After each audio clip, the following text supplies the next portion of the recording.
Assalamualaikum warahmatullahi wabarakatuh. Salam sejahtera untuk kita semua. Perkenalkan, nama saya Astriliana dengan NIM 4103 2107 254003. Saya adalah mahasiswi program studi pendidikan guru pendidikan anak usia dini dari Universitas Islam Nusantara.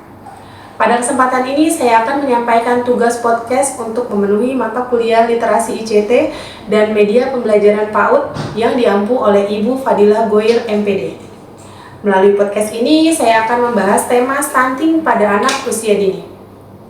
Tema ini saya angkat karena stunting merupakan salah satu permasalahan yang dapat mempengaruhi pertumbuhan dan perkembangan anak sehingga penting untuk dipahami oleh orang tua, pendidik, dan masyarakat.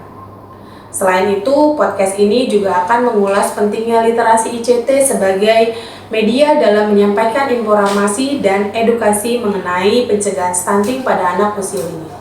Semoga pembahasan yang saya sampaikan dapat menambah wawasan, memberi manfaat, serta meningkatkan pemahaman kita tentang pentingnya pencegahan stunting dan pemanfaatan teknologi sebagai media pembelajaran dan edukasi di lingkungan PAUD. Selamat mendengarkan dan semoga podcast ini bermanfaat.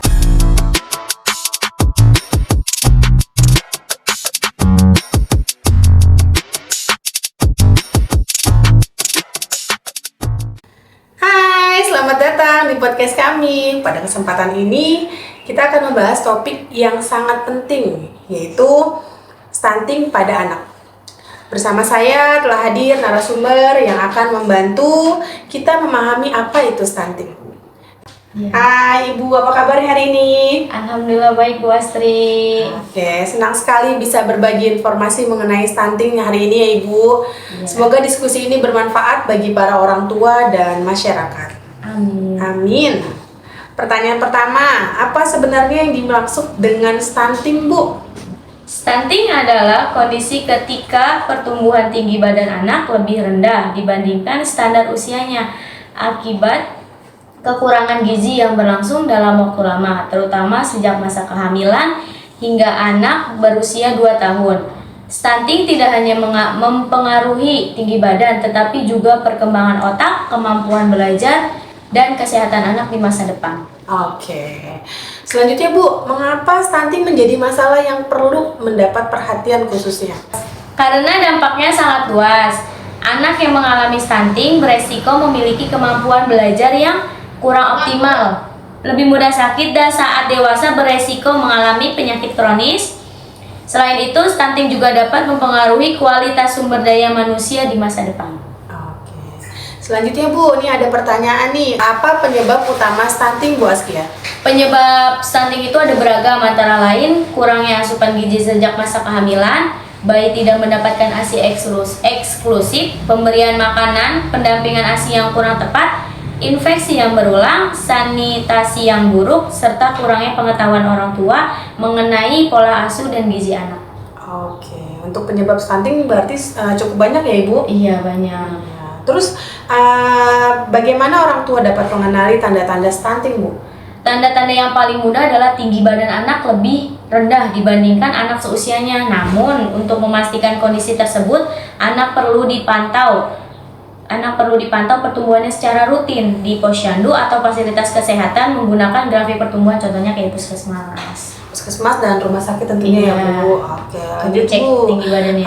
Untuk pertanyaan selanjutnya, apakah stunting itu bisa dicegah Bu? Tentu bisa. Pencegahan itu dimulai sejak sebelum kehamilan dengan menjaga kesehatan ibu, memenuhi kebutuhan gizi selama hamil, memberikan ASI eksklusif selama 6 bulan, memberikan MPASI yang bergizi seimbang, melengkapi imunisasi, menjaga kebersihan lingkungan, serta rutin memantau pertumbuhan anak.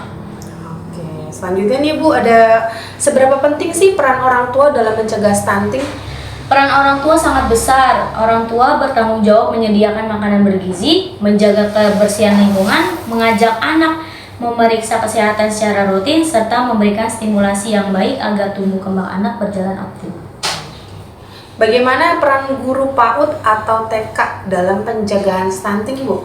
Guru dapat memberikan edukasi kepada orang tua mengenai pentingnya gizi, membiasakan pola hidup bersih dan sehat di sekolah, mengamati tumbuh kembang anak, serta kerjasama dengan tenaga kesehatan apabila ditemukan anak yang memerlukan perhatian khusus. Oh, tentunya ini akan menjadi wanti-wanti untuk semua pihak ya Bu, Iya. khususnya orang-orang dewasa di sekeliling anak. Betul.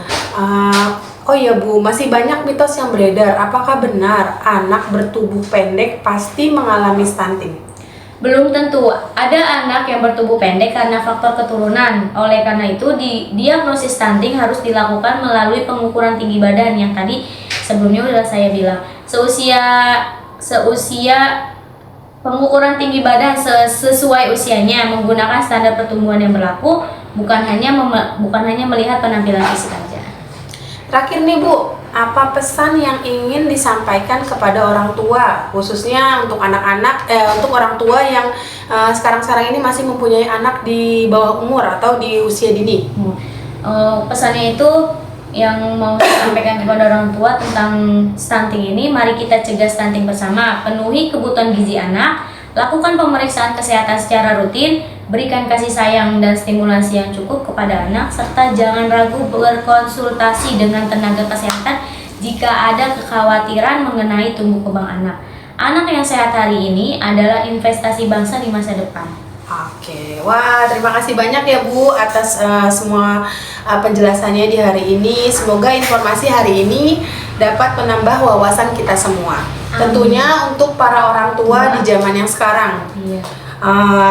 Karena menambah wawasan di depan media, di depan YouTube itu adalah suatu pengetahuan yang lebih luas lagi. Betul. Baik, sampai jumpa di episode podcast berikutnya. Tetap jaga kesehatan dan terus dukung tumbuh kembang anak Indonesia. Terima kasih, bye-bye.